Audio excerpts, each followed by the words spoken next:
नमस्कार दोस्तों, एडीसाइट के नेटवर्क में आपका स्वागत है। दोस्तों, आज के व्याख्यान का विषय रहेगा प्रेमचंद की नारी केंद्रित कहानी। इसी पर हम चर्चा करेंगे और इस व्याख्यान के लिए हमारे साथ जुड़ी हैं subject expert doctor Ruchira Dhingra, associate professor Hindi विभाग, शिवाजी कॉलेज, दिल्ली विश्वविद्यालय। और डॉक्टर ढींगरा पिछले 2 दशक से ज़्यादा से हिंदी पढ़ा रही हैं और आपको मैं ये भी बताना चाहूँगी कि इनकी 10-15 किताबें भी प्रकाशित हो चुकी हैं और इनके आर्टिकल्स काफ़ी नेशनल और इंटरनेशनल जर्नल्स में पब्लिश हो चुके हैं। और इसी एक छोटे से इंट्रोडक्शन के साथ मैं मैम का स्टूडियो में स्वागत करना चाहूँगी। मैम नमस्कार, आने के लिए बहुत बहुत शुक्रिया। मित्रों, आज हम लोग आपस में बातचीत करेंगे प्रेमचंद की नारी केंद्रित कहानी के विषय में।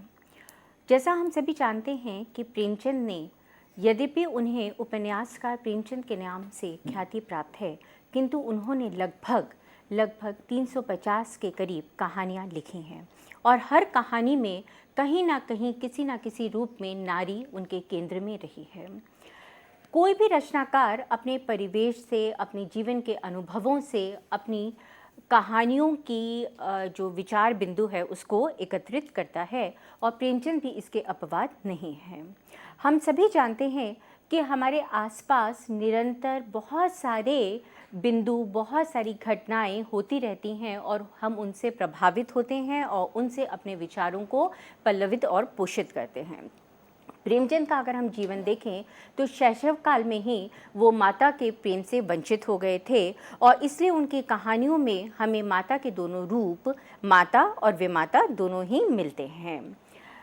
उनका विवाह बचपन में एक कर्कशा, तेजतरार स्त्री से किया गया और निश्चित रूप से वो उसके कारण क्षुब्ध थे, किंतु बाद में शिवरानी देवी से विवाह के पश्चात उनके जीवन में थोड़ी बहुत स्थिरता आई।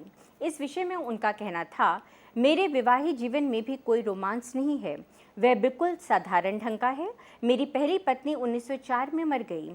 वह एक अभागी स्त्री थी, वह देखने में तनिक भी अच्छी नहीं थी। मैं और उनसे संतुष्ट नहीं था, किंतु फिर भी जैसे सभी पति करते हैं, मैं उनसे किसी न किसी तरह निर्वाह करता चला गया। जब वह मर गई तो मैंने शिवरानी देवी से विवाह किया और उसके बाद मैं एक संतुष्ट जीवन यापन करने लगा। यदि हम साहित्यिक परिवेश की तरफ देखें तो प्रेमचंद ने उर्दू, अंग्रेज़ी, हिंदी, फ्रांस आदि भाषाओं का ज्ञान प्राप्त किया और उन्होंने सबसे पहले उर्दू साहित्य में रचना करनी शुरू की। सोज़े वतन की जब्त होने के पश्चात वो हिंदी में आए और वो अपनी नायिकाओं को बांग्ला, उर्दू आदि जो साहित्यकार थे उनकी रचनाओं में जिस प्रकार से नारी को प्रताड़ित होते हुए दिखाया गया है, इससे बिल्कुल विपरीत प्रेमचंद ने अपनी रचनाओं में नारी को पशुवत जीवन यापन करते नहीं दिखाया। उन्होंने इससे अलग अपनी रचनाओं में नारी को कटघरे से निकलकर पारिवारिक जीवन जीते हुए पुरुष के साथ कंधे से कंधा मिलाकर बाहर निकलकर जुलूस आदि कहानियों में उन्होंने इस प्रकार से नारी को चित्रित किया है कि नारी घर से बाहर निकलकर पुरुष के समकक्ष खड़ी हुई और आगे बढ़ी। प्रेमचंद की कहानियों में हमें कई बार ऐसा लगता है कि आकस्मिक घटनाएं घटित हो रही हैं और उनके चरित्रों में हृदय परिवर्तन हमें दिखाई दे रहा है, किंतु ऐसा नहीं है। वो कहीं ना कहीं समय की मांग है और समय की मांग के साथ साथ उन्होंने उसका जो चित्रण है, नारी का जो चित्रण है, वो मनोवैज्ञानिक धरातल पर किया है। थोड़ा सा हम पीछे हटें और हम देखें कि प्रेमचंद की कहानियों से पूर्व जो रचनाएं लिखी गई थीं उसमें नारी किस प्रकार से चित्रित थी, तो हमें दिखाई देगा कि प्रेमचंद से पूर्व अगर हम वैदिक काल से पूर्व अगर हम देखते हैं तो वैदिक काल तक नारी जो है गार्गी, मैत्रेयी, पुष्पा, सुलभा, घोषा आदि जो नायिकाएं थीं वो अपनी तर्क वितर्क शक्ति से पुरुष को न केवल पराजित करती थीं, यज्ञ में भी भाग लेती थी और अपनी मेधा के कारण, अपनी शक्ति के कारण वो पुरुष को कहीं ना कहीं प्रेरित भी करती थी। आदिकालीन साहित्य में नारी जो है केवल भोग्या के रूप में चित्रित है। कन्या अपहरण एक प्रकार से पौरुष का प्रतीक माना जाता था। जैन बौद्ध धर्म में उसके प्रति विरक्ति दिखाई गई है। उसे पंचामकार में से एक मानकर पुरुष को उससे अलग होने की सम्मति दी गई है। नाथ साहित्य में, वाम साहित्य में उसके प्रति विलासात्मक दृष्टि दिखाई गई। मध्य युग में वो केवल पर्दे के ऊपर कैद रही। बाल विवाह, अनमेल विवाह, बहु विवाह, पर्दा प्रथा, ये सब हमें उस समय कुरीतियाँ जो हैं वो दिखाई देती हैं। सगुन भक्ति काव्य में अगर हम देखें तो वहाँ पर केवल उसका एक विशिष्ट लौकिक रूप जो है वो दिखाई देता है, जिसमें हम कह सकते हैं कि सीता, नागमती, राधा, इन सबको कवियों ने, लेखकों ने चित्रित किया है और यही उनका काम्य भी रहा है। रीतिकाल तक आते आते जो नायिकाएं हैं वो श्रृंगारिकता और कलात्मकता का उसमें प्राधान्य रहा। प्रेमचंद के समय में कहानी साहित्य बहुत कम लिखा गया था। उस समय रानी केतकी की कहानी, इंदुमती, भाग्य चक्र, मेरी चंपा आदि उल्लेखनीय रचनाएं हमें मिलती हैं। प्रेमचंद आधुनिक विचारों के लेखक थे।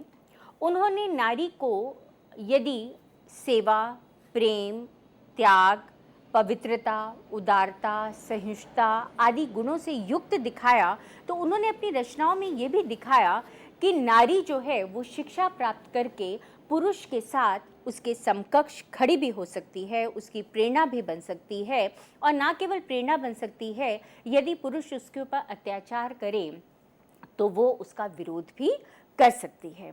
ना केवल विरोध कर सकती है, वो पुरुष से क्यों, मैं ऐसा क्यों करूं, ये प्रश्न भी वो पूछ सकती है या पूछने की हिम्मत रख सकती है। उनकी शुरू की कहानियों को अगर हम देखें तो प्रेमचंद की शुरू की कहानियां घोर आदर्शवादी कहानियां हैं, किंतु बाद की कहानियों की तरफ यदि हम दृष्टिपात करते हैं तो बाद की कहानियां आदर्शोन्मुखी यथार्थवादी होते होते जब हम कफन तक आते हैं तो कफन कहानी जो है उनकी पूरी की पूरी यथार्थवादी कहानी कहलाती है। युगीन परिवेश की तरफ अगर हम देखें तो प्रेमचंद जिस समय लिख रहे थे उस समय ब्रह्म समाज आदि बहुत सारे समाज थे जो नारी की स्थितियों को ठीक करने का प्रयास कर रहे थे, उनकी स्थिति में परिवर्तन लाना चाहते थे, और वो ये चाहते थे कि नारी अपने कथित जो वो कूपमंडूक की स्थिति में है, जो उसने अपने आप को एक घेरे में बांध लिया है, उस घेरे से वो मुक्त हो, आगे निकले और समाज में भी वो अपना उतना ही योगदान दे जितना योगदान पुरुष समाज को देता है। यदि हम देखें तो अपनी सुभागी, धिक्कार, एक्ट्रेस, जुलूस, तावान, फातिमा आदि कहानियों में प्रेमचंद ने नारी के इसी रूप को चित्रित करने का प्रयास किया है। नारी केंद्रित कहानियों में यदि हम देखें तो प्रेमचंद ने नारी के विभिन्न रूपों को अपनी कहानियों में चित्रित किया है। नारी का प्रेमिका रूप, नारी का गृहस्थी रूप, जिसमें नारी के सुपक्ष, अगर वो आदर्श पत्नी है वो भी, और अगर वो आदर्श पत्नी नहीं है उसका भी उन्होंने चित्रण किया है। पर यहाँ मैं ये कहना जरूर चाहूँगी कि अगर प्रेमचंद ने नारी के श्यामल पक्ष को अगर उन्होंने अपनी कहानियों में चित्रित किया है तो ऐसा नहीं है कि वो उसके पक्षपाती थे, वो उसके माध्यम से ये बताना चाहते थे कि नारी के अंदर वो केवल प्रेम, दया, त्याग, ममता, सहिष्णुता आदि गुणों को ही देखना चाहते हैं। इन सभी रूपों में प्रेमचंद को नारी का मातृत्व रूप जो है वो सर्वाधिक प्रिय था। इस विषय में उनकी उक्ति भी है, नारी केवल माता है और उसके उपरांत वह जो कुछ भी है वह सब मातृत्व का उपक्रम मात्र है। मातृत्व संसार की सबसे बड़ी साधना, सबसे बड़ी तपस्या, सबसे बड़ा त्याग और सबसे बड़ा महान विषय है। प्रेमचंद की नारी प्रगतिशील है और वो न केवल अपने पति को, अपने प्रेमी को समाज में आगे बढ़कर समाज के लिए कार्य करने के लिए प्रेरित करती है, अपने आप भी समाज के लिए कार्य करने के लिए आगे आती है। जुलूस, शराब की दुकान, निर्वासन, भूत, सुहाग का शव, लांछन, स्त्री और पुरुष, रानी सारंधा, इसी प्रकार की कहानियां हैं जिसमें हमें नारी का प्रगतिशील रूप दिखाई देता है। प्रेमचंद की संदृष्टि को अगर हम देखें तो प्रेमचंद ने अपनी नारी को पारंपरिक जो मान्यताएं थीं उसके अनुकूल चित्रित करने का प्रयास किया है, क्योंकि वो ये मानते हैं कि नारी सब कुछ हो सकती है, किंतु उसके अंदर सेवा भाव और त्याग की भावना का होना बहुत ज़रूरी है। मेरा नारी का आदर्श है एक ही स्थान पर त्याग, सेवा, पवित्रता का केंद्रित होना। अर्थात प्रेमचंद कहीं पर भी, किसी भी दृष्टि से, किसी भी क्षण प्रेमचंद के नारी के अंदर उसके इस आदर्श रूप का विघटन होना उनको स्वीकार्य नहीं था। त्याग बिना फल की आशा के हो। प्रेमचंद का मानना था कि अगर हम त्याग करते भी हैं, क्योंकि नारी जो है उनकी दृष्टि में त्याग की प्रतिमूर्ति है, नारी कुछ भी चाह सकती है, नारी कुछ भी कर सकती है, किंतु वो अपने प्रति विश्वासघात नहीं सह सकती।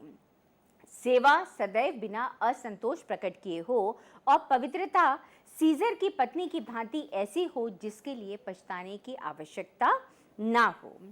इस प्रकार की कहानियों में पाप का अग्निकुंड, ममता, गरीब की हाय की मूंगा, ज्वालामुखी की रमणी, ये सब की सब वात्सल्य, उदारता, व्यापक स्नेह, करुणा, ममता, त्याग, सेवा भाव आदि किन्हीं गुणों से अपने आप को प्रस्तुत करती हैं। किंतु यहाँ हम ये भी स्पष्ट करेंगे कि जहाँ कहीं भी प्रेमचंद की नारी को ये लगता है कि उसके ऊपर अनावश्यक रूप से समाज या उसका परिवार कहीं ना कहीं उसके जीवन में हस्तक्षेप कर रहा है, तो वो विद्रोह भी कर उठती है। नैराश्य लीला की ज्वालामुखी विद्रोह करके बोल उठती है, मुझ में जीवन है, चेतना है, जड़ क्यों कर बन जाऊं? मुझसे ये नहीं हो सकता कि अपने को अभागिनी, दुखिया समझ और रोटी का एक टुकड़ा खाकर पड़ी रहूं। मैं अपने आत्मसम्मान की रक्षा कर सकती हूँ। कहने का मतलब यह है कि प्रेमचंद अपनी नारी के अंदर आत्मसम्मान की भावना को कूट कूट कर भरा हुआ देखना चाहते हैं। प्रेमचंद की नारी पुरुषों से तुलना कर सकती है, किंतु यदि हम देखें तो वो पुरुषों के मुकाबले, पुरुषों की तुलना में अधिक संतुलित, अधिक सरल, अधिक विश्वसनीय है। ब्रह्म का स्वांग, ईश्वरीय न्याय, विध्वंस, उन्माद, ठाकुर का कुआं के अति सामान्य सुखिया में हमें स्वत्व की प्राप्ति और रक्षा की चेतना कूट कूट के भरी हुई दिखाई देती है। प्रेमचंद सतीत्व और पवित्रता को नारी जीवन का आधार मानते हैं। उनका मानना है कि यदि नारी अपने चरित्र से विघटित भी होती है, चरित्र से पतित भी होती है, तो उसके पीछे कुछ मूलभूत कारण होते हैं, और उन मूलभूत कारणों में पारिवारिक कलह, पारिवारिक जीवन में धन का अभाव और कहीं कहीं पुरुष की स्वार्थवृत्ति भी दोषी कहलाई जा सकती है। प्रेमचंद ने अपने समाज में नारी की जो स्थितियां थीं, जहां पर नारी के प्रति अनाचार हो रहा था, जिनमें पर्दा प्रथा, दहेज प्रथा, अनमेल विवाह, बेमेल विवाह, बहु विवाह, बचपन में जो विवाह हो जाते हैं वो, और कहीं कहीं नारी की जो दमित इच्छाएं हैं उनका चित्रण किया है। प्रेमचंद ने अपनी कहानियों में उस समय जो नारी की वैश्या का रूप है उसका भी अंकन किया है कि कोई भी नारी स्वेच्छा से वैश्या नहीं बनती। उसके पीछे जो कारण है उसमें समाज, परिवार कहीं ना कहीं किसी ना किसी रूप में दोषी अवश्य होता है। प्रेमचंद ने अपनी कहानियों में नारी को जहाँ कहीं भी पथ भ्रष्ट दिखाया है, पथ से च्युत दिखाया है, वहाँ अंत में उन्होंने उन नारियों को घोर यंत्रणा सहते हुए भी दिखाया है, और इस प्रकार से उन्होंने प्रकारांतर से रेखांकित करने का प्रयास किया है कि वो नारी को केवल और केवल आदर्श की मूर्ति दिखाना चाहते हैं। प्रेम नारी जीवन की एक महत शक्ति है। प्रेम के बिना हम में से कोई भी शायद ही जीवन यापन कर सके। प्रेमचंद विवाह से पूर्व प्रेम को कामुकता का प्रतीक मानते हैं और इसलिए निंदनीय भी मानते हैं। नारी के प्रेमिका रूप में ठाकुर का कुआं की सुखिया, पूस की रात की मुन्नी, घास वाली की गुलिया, जो धनाभाव में भी अपने प्रेम को के प्रति एकनिष्ठ रहती हैं, उनका चित्रण हमें मिलता है। प्रेमचंद की कहानियों में कहीं कहीं हमें ऐसा लगता है कि नायिकाएं जो हैं वो अपने प्रेम को त्याग कर अन्यत्र विवाह कर लेती हैं या अन्यत्र चली जाती हैं, किंतु वहाँ पर भी कहीं ना कहीं सामाजिक, पारिवारिक, व्यक्तिगत दबाव होते हैं जिनके पीछे उसको यह निर्णय लेना पड़ता है। प्रेमचंद ने अपनी कहानियों में कुछ ऐसी नारियों का चित्रण भी किया है जो मर्यादा, लज्जा की प्रतिष्ठा के कारण अन्यत्र विवाह कर लेती हैं, किंतु वो अपने पूर्व के प्रेम को भुला नहीं पाती। इस दृष्टि से हम मर्यादा की वेदी जो कहानी है उसकी हम उल्लेख कर सकते हैं, जिसमें प्रभा जो है वो मंदार कुमार से प्रेम करती हैं। दोनों विवाह भी करना चाहते हैं, किंतु उनके विवाह से पूर्व ही चित्तौड़ के राणा भोजराज उनका अपहरण कर लेते हैं। प्रभा आत्मिक रूप से चित्तौड़ नरेश को कभी भी स्वीकार नहीं कर पाती, किंतु जब मंदार कुमार एक साधु के वेश में उनके पास जाते हैं, उनको भाग चलने के लिए आमंत्रित करते हैं, तो वो तिलमिला उठती हैं और वो कहती हैं, लोक नंदा भी कोई चीज़ है। संसार की दृष्टि में मैं चित्तौड़ की रानी हो चुकी हूँ। मैं अंत तक उनसे घृणा करूँगी, सहूँगी, कुड़ूंगी, जब तक ये जलन सही जाएगी सहूँगी, और उसके बाद विष खा लूँगी या छाती में कटार मारकर मर जाऊँगी, लेकिन इसी भवन में। अर्थात कोई भी नायिका प्रेमचंद की अपने प्रेम को, चाहे वो विवाह से पूर्व हो, उसको बाद में स्वीकार नहीं करती है। प्रेमचंद मानते हैं कि प्रेम शुद्ध और निस्वार्थ होना चाहिए, वासना से युक्त प्रेम उन्हें कहीं भी स्वीकार्य नहीं है। दो सखियां कहानी की चंदा इसी दृष्टिकोण को सामने रखते हुए कहती है, प्रेम का एक ही मूल मंत्र है और वह है सेवा। प्रेम का अंकुर रूप है, पर उसको पल्लवित और पुष्पित करना सेवा का काम है। हम ये देख रहे हैं कि प्रेमचंद ये मानते हैं कि सेवा के माध्यम से भी अगर हम चाहें तो हम अपने प्रेम को, अगर वो एक बीज रूप में भी है, तो उसको हम पल्लवित और पुष्पित करके एक वृक्ष का रूप दे सकते हैं। प्रेमचंद की कहानियों में हम ये देखते हैं कि प्रेमचंद की जो प्रेमिकाएं हैं वो पुरुष के रूप के कारण, पुरुष के गुणों के कारण उनसे पहले प्रभावित होती हैं, उनके प्रति आकर्षित होती हैं, और उसके पश्चात उनके अंदर प्रेम का अंकुर जो है वो फूटने लगता है और फिर वो उनसे विवाह करने के लिए अपने मन में एक स्वीकृति की भावना जो है वो लाती हैं। इस दृष्टि से हम देखें तो एक्ट्रेस कहानी बहुत सार्थक कहानी है, जहाँ पर तारा कुंवर साहब के तेजस्वी व्यक्तित्व से प्रभावित हैं, उनसे प्रेम भी करती हैं, अपने अभिनव की प्रशंसा के कारण वो उनके प्रति आकर्षित होती हैं, किंतु बाद में जब कुंवर जो है उनसे प्रेम करने के लिए अपनी स्वीकृति दे देते हैं, तो एक्ट्रेस की तारा को लगता है कि नहीं, वो उनके योग्य नहीं है, और वो चुपचाप अपने प्रेम को अपने अंदर समेटे हुए वहाँ से निकल जाती हैं। इसी प्रकार वैश्या कहानी की माधुरी जो है वो दयाशंकर के नेत्रों में अपने प्रति निश्चल प्रेम देखती हैं और उनके प्रति आकर्षित भी होती हैं।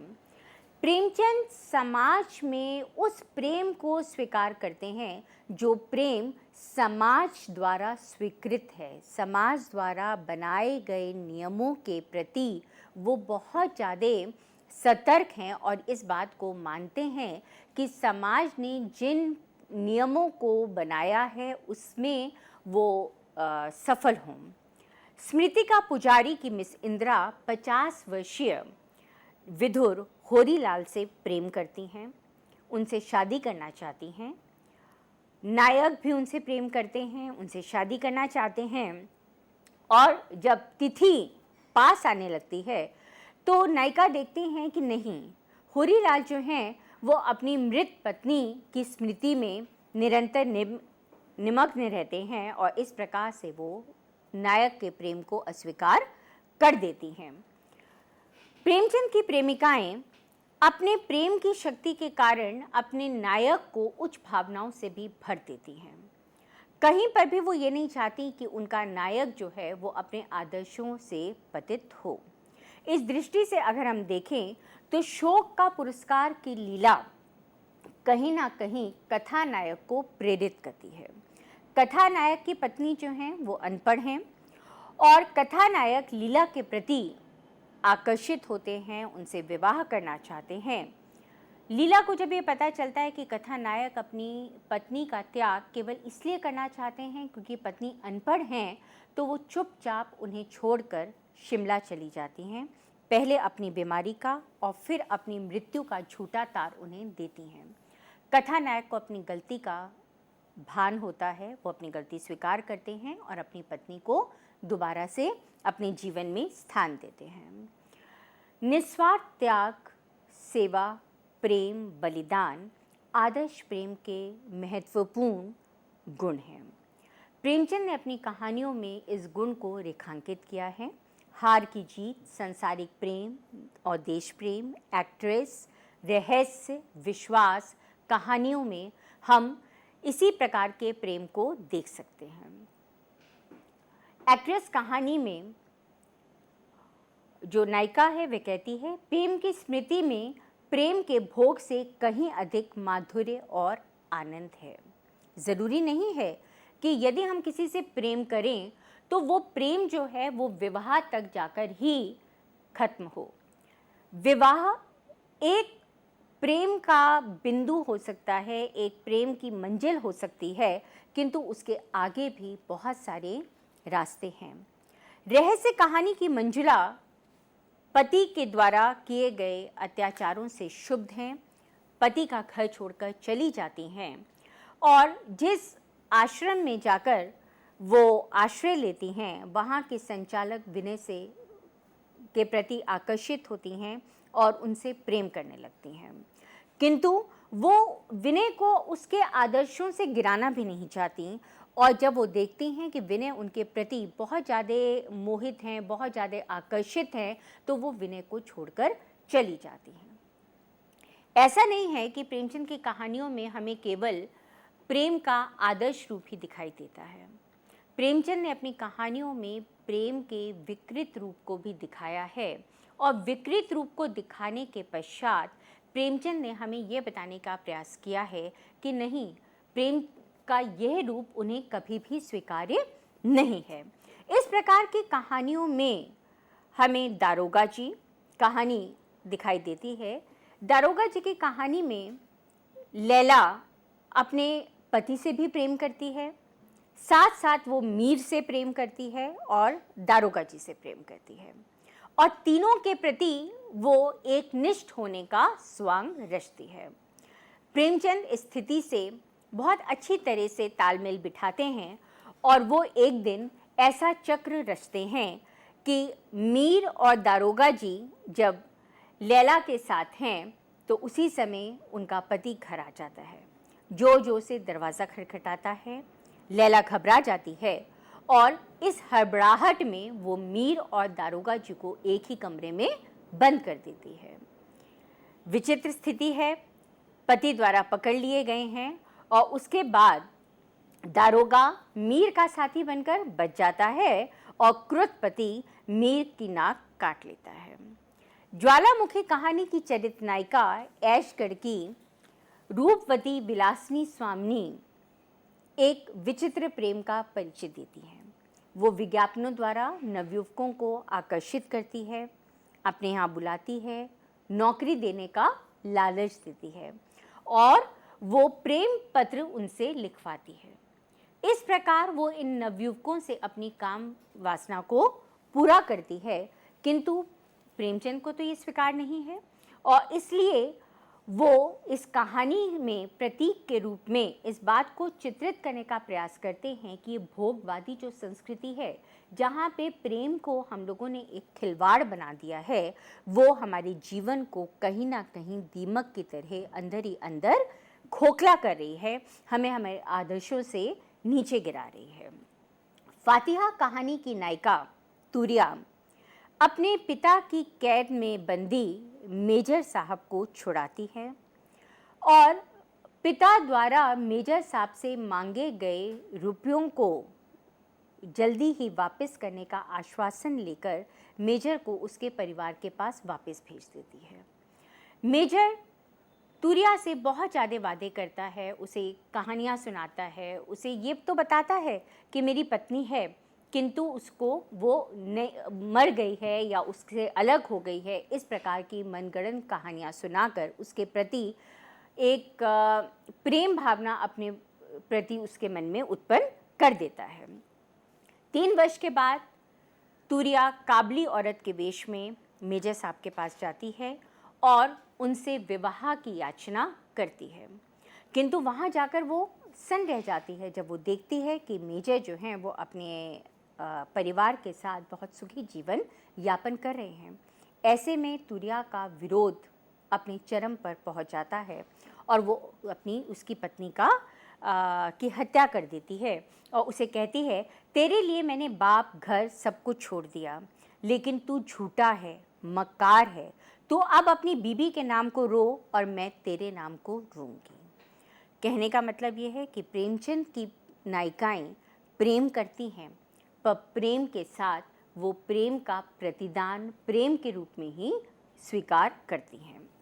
वो कहीं पे भी ये नहीं चाहती कि उनका प्रेम उनके प्रति बेवफाई करे, उनके धोखा दे और उनके साथ मक्कारी करे। सुंदर चीज़ों के प्रति हम सबका आकर्षण कहीं ना कहीं होता है और हम उसके प्रति अपने मन में एक स्वाभाविक लालच देखते हैं। यदि हम देखें तो मुलिया जो है प्रेमचंद की कहानी में, वो कहती है कि उसके लिए पति जो है वो सब कुछ है। पति उसके लिए एक लट्ठे की मोटी साड़ी लेकर आता है, उसका देवर उसके लिए एक महीन चादर लेकर आता है और वो अपने पति से उस चीज़ को छुपाती है। उस छुपाने के पीछे क्या कारण है? उस छुपाने के पीछे केवल एक कारण है कि वो पति के प्रति एकनिष्ठ है। वो अपने देवर से प्रेम नहीं करती है, किंतु पति इसको अपनी पत्नी का धोखा मानता है और इसी गम में अपने प्राणों को त्याग देता है।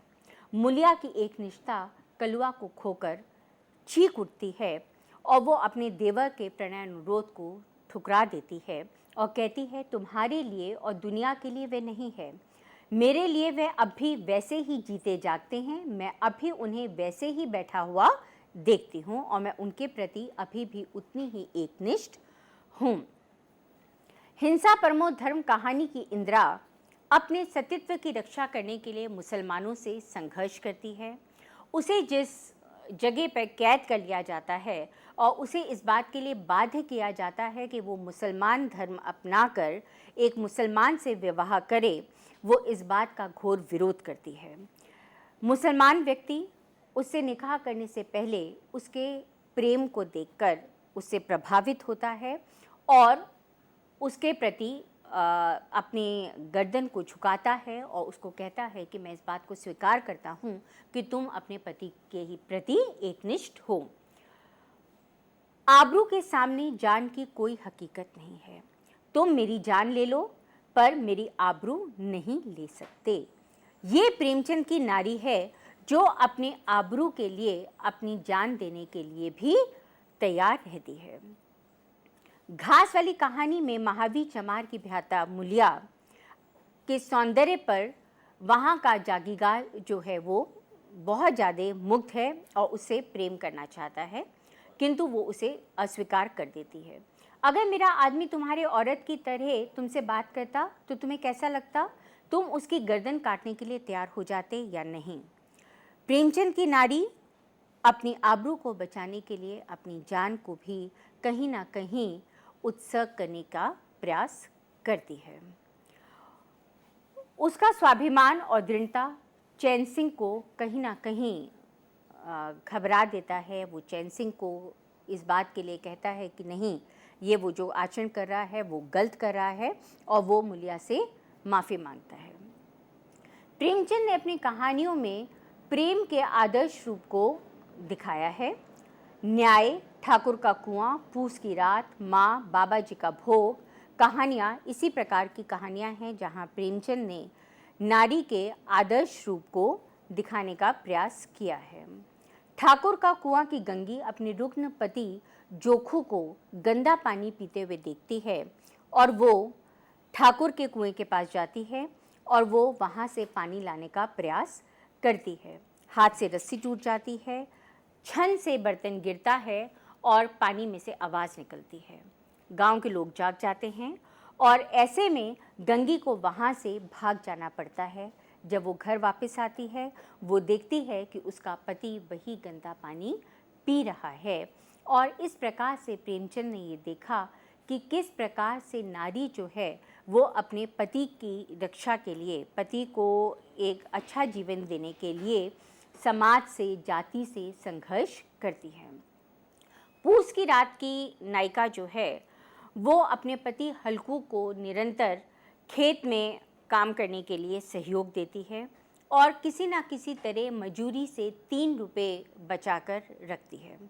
ज़मींदार जब उस पैसे को लेने आता है वो मना कर देती है और नहीं चाहती कि उसका पति जो है वो खेतों में काम करे क्योंकि उसका पति बीमार है। कंबल लेती है प्रेमचंद की नायिका और ये चाहती है कि उसका जो पति है हल्कू वो ज़मींदार को पैसे ना दे।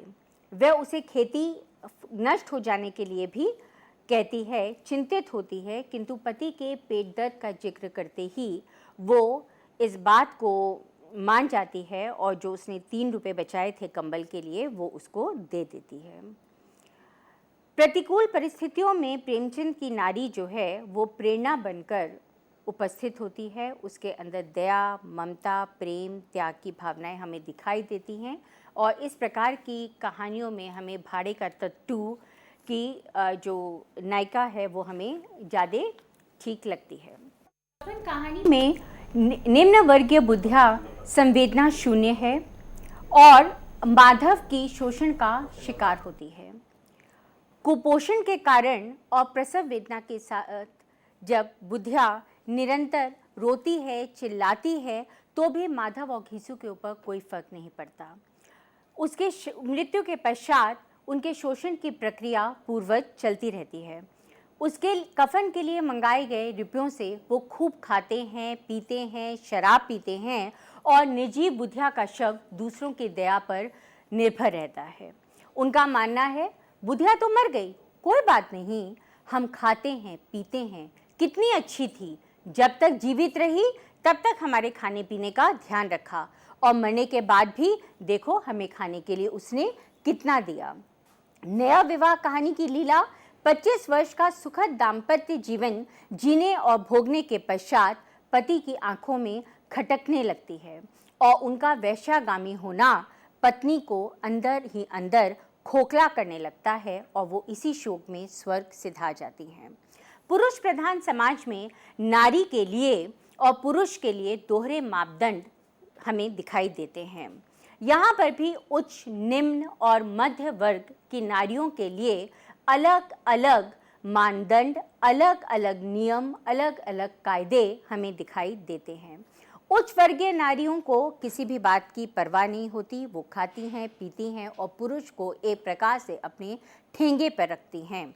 निम्न वर्ग की नारियां यदि उन्हें जब तक रहना है पति के साथ वो रहती हैं और उसके बाद वो नया घर कर लेती हैं। सबसे अधिक जो शोचनीय अवस्था होती है वो मध्य वर्गीय नारी की होती है। इस प्रकार की प्रेमचंद की कहानियों में हमें निर्वासन, शूद्रा, सुहाग का शव, आभूषण, घर जमाई कहानियाँ मिलती हैं जिसमें नारी का परित्याग हमें दिखाई देता है, पुरुष द्वारा उसे त्याग दिया जाता है। यहाँ पे मैं ये बात कहना चाहूँगी कि प्रेमचंद को नारी का त्याग या तलाक की स्थिति कभी भी स्वीकार नहीं थी। नारी में उन्होंने अंधविश्वास और रूढ़िग्रस्तता को भी दिखाया है और उन्होंने ये बताया कि किस प्रकार से ये जो रूढ़िग्रस्तता है या अंधविश्वास है या नारी का निरंतर एक ही दिशा बिंदु पर सोचते चले जाना है, वो उसके परिवार को किस प्रकार से नष्ट कर देता है। सुहाग की साड़ी, दुर्गा का मंदिर, अनिष्ट शंका, इस प्रकार की कहानियां हैं जिसमें नारी अपनी इसी प्रकार की मनोदशा के कारण अपने जीवन को नरक तुल्य बना देती हैं। मातृत्व नारीत्व की सबसे बड़ी उपलब्धि मानी जाती है। प्रेमचंद ने माता का हृदय, धिक्कार, बेटों वाली विधवा, अलगौजा, ममता, त्यागी का प्रेम, शांति, शूद्रा, आगा पीछा, मृतक भोज, शेख मखमूर, स्वर्ग की देवी, दामुल का कैदी, मंदिर, रानी सारंधा, रियासत का दीवान, दो भाई, माँ, शाप, सुजान भगत, गृहदाग, पिसनहारी का कुआं आदि कहानियों में माता के रूप को चित्रित किया है। उनकी कहानियों में माता पुरुष से कहीं अधिक वंदनीय, कहीं अधिक आदर्श है। माँ के लिए पुत्र और पुत्री दोनों ही एक समान होते हैं और इस प्रकार से माता कहीं पे भी अपनी दोनों संतानों में फर्क नहीं करती है। माँ अपनी संतान के लिए किसी के साथ भी लड़ जाती है, किसी के साथ भी भिड़ जाती है और इस प्रकार से वो अपना या दूसरे का सर्वनाश भी करने में पीछे नहीं हटती। प्रेमचंद के अनुसार वह दया का आगार है। उसे जलाओ तो दया की सुगंध और पीसो तो दया का ही रस निकलता है। बेटों वाली विधवा की फूलमती, आगा पीछा की न्याय और माता का हृदय, दामुल का कैदी, इन सब कहानियों की जो माता है वो माता के विभिन्न रूपों को अपने अंदर समेटे हुए है। बेटों वाली विधवा की फूलमती को अपने बच्चों की जो यथार्थ स्थिति है, यथार्थ जो तस्वीर है, वो अपनी पति की मृत्यु के बाद दिखाई देती है। यहाँ मैं बताऊंगी कि किस प्रकार से एक जो नारी जो केंद्र में है परिवार के, अपने पति की प्रेमिका है, अपने बच्चों की माँ है, जिसने अपना सारा जीवन अपने बच्चों के लालन पालन में, उनको एक जीवन देने में, उनको उच्च शिक्षा देने में, उनका जीवन सुधारने में लगा दिया। वो किस प्रकार से पति की मृत्यु के पश्चात एक गमगीन अवस्था में तो होती ही है, एक बहुत ही अजीब सी स्थिति में अपने आप को देखती है। अपनी आज्ञा का उल्लंघन होता देखकर बेटों वाली विधवा की माँ फूलमती बहुत ज़्यादा एक उद्विग्न अवस्था में आ जाती है, क्योंकि 13वीं के दिन वो देखती है कि शाक के अंदर से चूहिया निकलती है। मरी हुई चूहिया को फेंक दिया जाता है और पंगत को जब ये पता चलता है कि खाने के अंदर से मरी हुई चूहिया निकली है तो वो बिना खाना खाए उठ जाती है। ये चीज़ माता को शोक से भर देती है। इतना ही नहीं होता, बेटी के विवाह की बात आते ही बेटे जो हैं वो इधर उधर मुंह देखने लगते हैं। वो नहीं चाहते कि उनकी बहन के ऊपर जरा सा भी पैसा खर्च हो और इसलिए वो अपनी बहन का विवाह किसी विधुर से करने के लिए भी मान जाते हैं। माता माता है, उसके लिए अपने बच्चे समान हैं। वो कभी भी अपने बच्चों को दुख में नहीं देख सकती। बेटे के द्वारा ये कहने पर कि अगर आप मुझे पैसे नहीं देंगे तो मुझे जेल हो जाएगी, वो अंदर से करुणा से भर जाती है, सारी विगत बातों को भूल जाती है और फटाफट बोलती है, मेरे जीते जी तुम्हें कौन गिरफ्तार कर सकता है? उसका मुंह झुलसा दूंगी। गहने किस दिन के लिए हैं या किसी और दिन के लिए? तुम ही ना रहोगे तो गहने लेकर क्या आग में झोंकूंगी? और वो अपने सारे गहने अपने बेटे को दे देती है। आगा पीछा कहानी की भगत राम की माँ अपने पुत्र की प्रसन्नता के लिए अपने विचारों से अलग जाकर एक वैश्या पुत्री को भी अपने घर की वधू बनाने के लिए स्वीकार कर लेती है। गुप्त धन की निर्धन विधवा माँ अपने अंतिम क्षणों में पुत्र मगन के मालिक को बुलाती है और उन्हें एक नक्शा देती है और उस नक्शे में उस गुप्त धन का उल्लेख है जिसे प्राप्त कर उसका पुत्र अपने आने वाले जीवन को अच्छा, सार्थक और खुशहाल बना सकता है। जो माधवी है वो प्रतिशोध की भावना से भर जाती है। पुलिस सुपरिटेंडेंट के घर वो जाती तो विरोध के लिए है, प्रतिशोध के लिए है, किंतु वहाँ उसे बागची के बालक से स्नेह हो जाता है। बालक को रुग्ण देखकर वो ममता से भर उठती है। वो कभी भी प्रतिशोध नहीं लेना चाहती और वो कहती है, देवताओं की मनौतियाँ करती थी, बच्चे की बलाएं लेती थी, बिल्कुल पागल हो गई थी। ये वही माधवी थी जो अपने शवनाश का बदला लेने के लिए आई थी। अपकार की जगह वो उपकार कर रही थी, वो बच्चे की सेवा कर रही थी। मंदिर कहानी की माँ का एक अलग ही रूप हमारे सामने दिखाई देता है। यहाँ पर सुखिया पुत्र के रुग्ण होने पर भूखी प्यासी दिन रात उसके पास बैठी रहती है। स्वप्न में मृत पति की आज्ञा पाकर वो मंदिर में जाती है, पुजारी से विनती करती है कि बच्चे के लिए थोड़ा सा प्रसाद दे दें। पुजारी नहीं मानता, उससे पैसे ले लेता है और उसको एक जंतर दे देता है, पर दर्शन नहीं करने देता। माँ के मन में है कि अगर मेरा बच्चा भगवान के चरणों में थोड़ी देर के लिए बैठ जाए तो शायद ठीक हो जाए, और यही ममता उसको विरोध करने के लिए आगे लेकर आती है।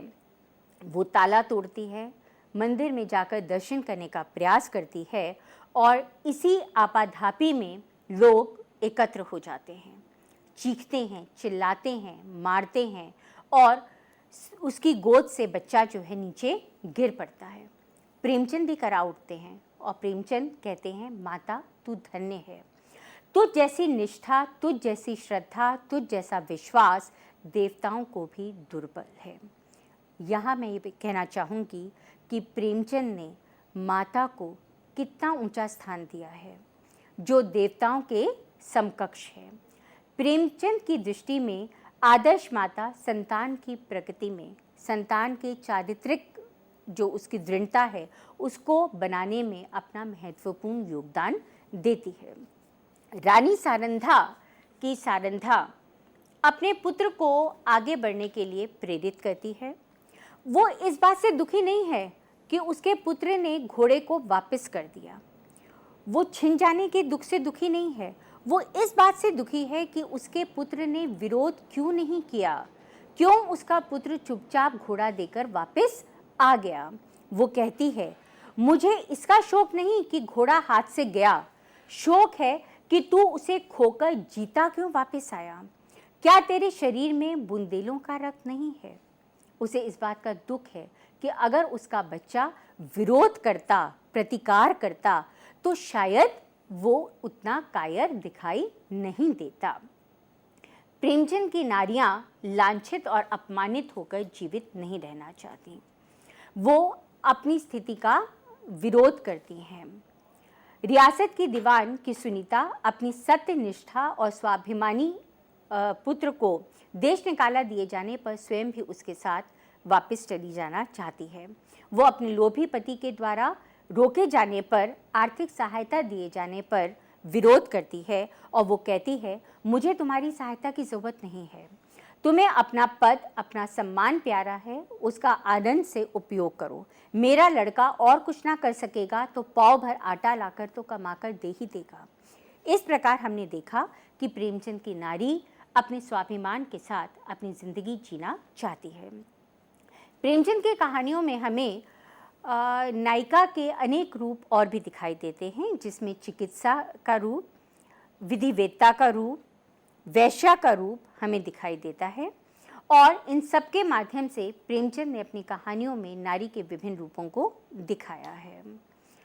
प्रेमचंद की कहानियों में सुभागी बाल विधवा है और अपने भाई को प्रतिकूल जाता देखकर वो अपने परिवार का लालन पालन करती है।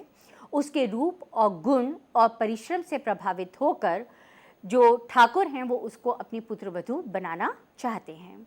सुभागी उनकी आज्ञा का पालन कर दोबारा से शादी करने के लिए तैयार हो जाती है। नरक का मार्ग की कथा नायिका अभिभावकों द्वारा वृद्ध व्यक्ति से विवाह करने का विरोध करती है और विवाह नहीं करती। इसी प्रकार नरक और विश्वास कहानी की शिक्षिता जोशी विधवा होते हुए भी स्वयं को मिस कहलाना ज़्यादा पसंद करती है।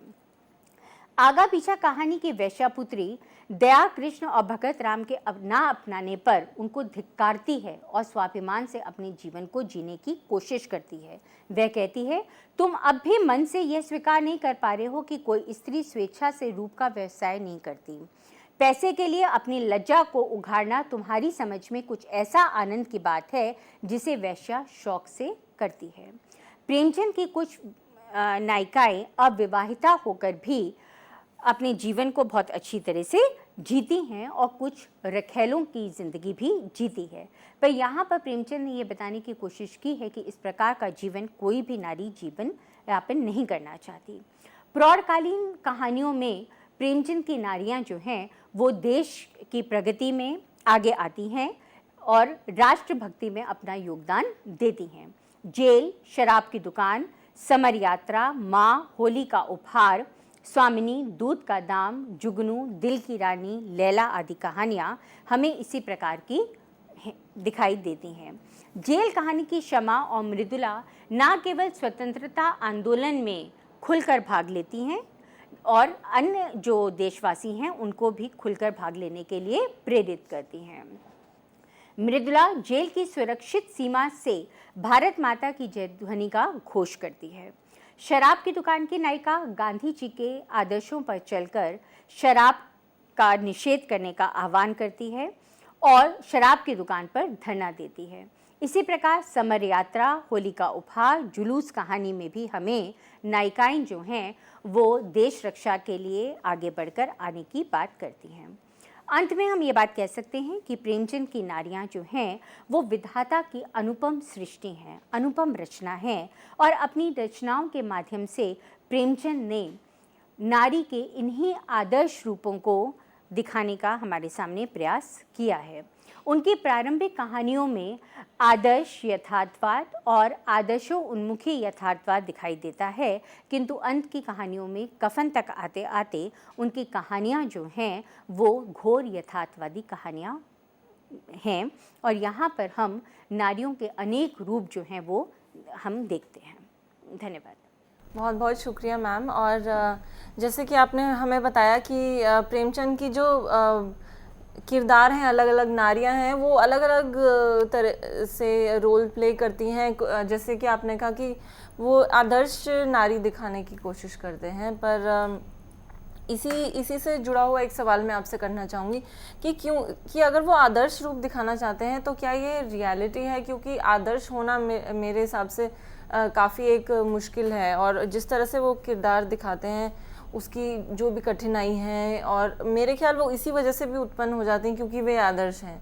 और नहीं, यहाँ पे मैं ये आपसे कहना चाहूँगी कि उन्होंने ये नहीं बताया कि नारी जो है केवल श्रद्धा की ही एक मूर्ति है। उन्होंने नारी में दोनों ही रूप दिखाए हैं। अच्छा। कहीं कहीं उन्होंने नारी को धन के कारण, रूप के कारण या किसी ना किसी इच्छा के कारण उन्होंने पद से भ्रष्ट भी दिखाया है, किंतु फिर भी वो ये मानते हैं कि नारी का आदर्श क्या है? त्याग, प्रेम, ममता आदि जो गुण हैं वो नारी है।